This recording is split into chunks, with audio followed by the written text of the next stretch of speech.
Salut les guys! Alors aujourd'hui j'ai une invitée super spéciale de Lemon Spoon. On s'est rencontrés à un marché de Noël. Je la suivais déjà depuis un petit temps et j'adorais ce qu'elle faisait, donc j'étais la voir et aujourd'hui on a décidé de faire une petite vidéo.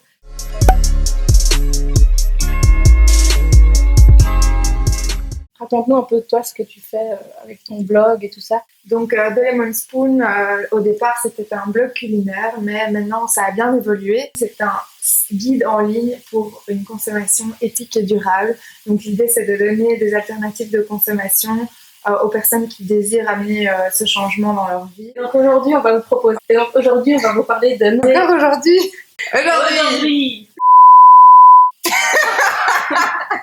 On veut vous partager aujourd'hui nos astuces pour réduire nos déchets au quotidien et pour s'organiser en cuisine pour manger sainement. Donc la première chose que je voulais te demander, c'est où tu fais tes courses.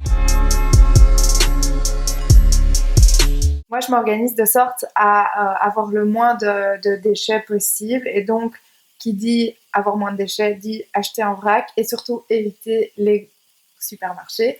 D'ailleurs, c'est très rare que j'aille dans un supermarché. Enfin, j'y vais encore de temps en temps, mais c'est quand même pratique. Voilà. Ouais. Mais toutes les semaines, en tout cas pas.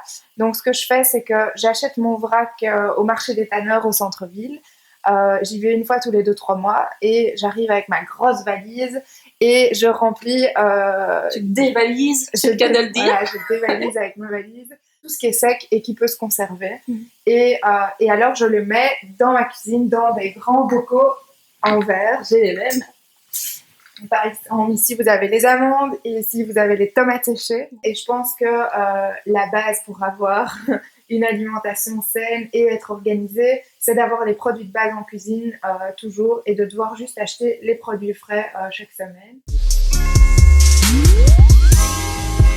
En ce qui concerne les fruits et légumes et les produits frais, j'ai le panier eFarms qui livre chaque semaine votre panier de fruits et légumes de saison, bio, local. Ouais. Ben, en partie local, ça dépend des variétés, mais oui, en général, c'est local parce que c'est vrai qu'en hiver, on se retrouve avec beaucoup de choux, beaucoup d'oignons, beaucoup de petits marrons.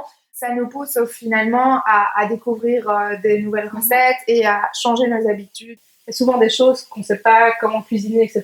Donc c'est pour ça aussi que moi j'essaye de faire des recettes avec des produits de saison, des trucs très simples. Pour les produits plus frais, comme le fromage, parfois je vais au magasin bio et oui, j'achète un fromage avec un packaging. Je ne suis pas encore au zero waste parfait, mais je pense que c'est bien de prendre conscience et d'y aller progressivement, étape par étape. L'idéal, c'est d'aller le dimanche au marché, de prendre ses Tupperware et d'aller acheter son fromage et de demander au fromager de directement mettre le fromage dans le Tupperware. Je vais souvent au marché de Boisfort le dimanche, toi aussi je pense. La troisième petite astuce qu'on voulait vous partager, c'est le fait de faire des grandes quantités, donc du batch cooking. Moi j'aime bien laisser des cours à l'improvisation en cuisine parce que j'adore cuisiner. Je suis consciente que pour certaines personnes c'est très compliqué. Ou ce que je fais en tout cas, c'est que le dimanche, quand je sais que je vais vouloir faire des pique-niques pour la semaine, je cuis une grande quantité de céréales ou de légumineuses, donc une grande quantité de riz ou de quinoa. Et tous les jours je prends une petite portion que j'assaisonne différemment. Ça me permet en fait de varier en ayant toujours une même base qui est déjà cuite et donc ça me permet de gagner beaucoup de temps la semaine parce que je ne dois pas cuire chaque jour les bases. Parfois on peut aussi faire plusieurs quantités et puis congeler une partie. Je sais pas si tu fais ça toi aussi. Oui, moi c'est ce que je fais et je le conseille vraiment parce que je trouve qu'il y a beaucoup de gaspillage et le typique exemple c'est les paniers de légumes. Souvent on a des légumes, à un moment, on décide quand même d'aller au resto, on a d'autres activités, donc on ne mange pas ces légumes juste avant qu'ils soient mauvais. Je les prépare et puis je surgèle cette préparation. Et comme ça, j'ai toujours quelque chose dans mon congélateur qui est prêt pour le jour où j'ai pas le temps ou le jour où mon homme est seul à la maison et qu'il ne peut pas cuisiner. Le matin, en général, quand j'ai pas le temps, je me fais vite un smoothie. Et ce qui est très pratique et que je conseille vraiment à tout le monde, c'est de congeler vos fruits, notamment les bananes. Bon, évidemment, il faut les éplucher avant de les congeler parce que sinon, vous avez un petit problème quand vous allez vouloir l'utiliser congelé avec la peau. En général, j'ai toute une série de fruits congelés. Je peux faire mon smoothie minute tous les matins et ça me permet de gagner du temps. Je me demandais aussi comment tu faisais pour rester inspirée en cuisine.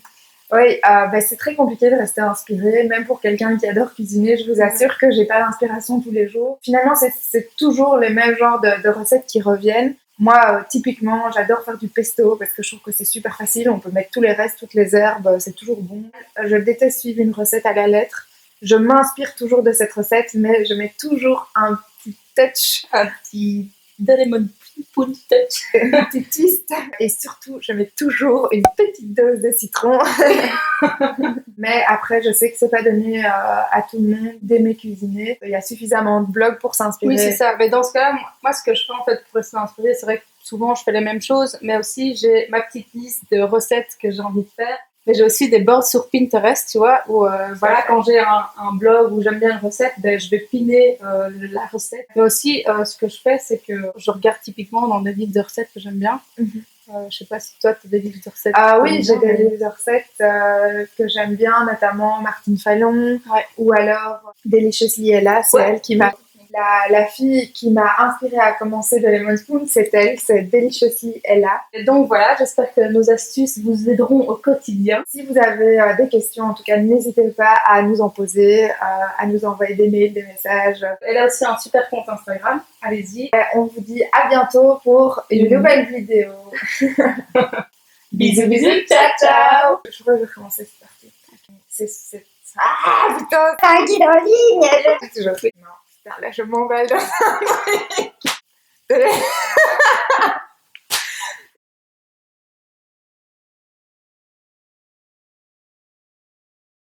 Oh.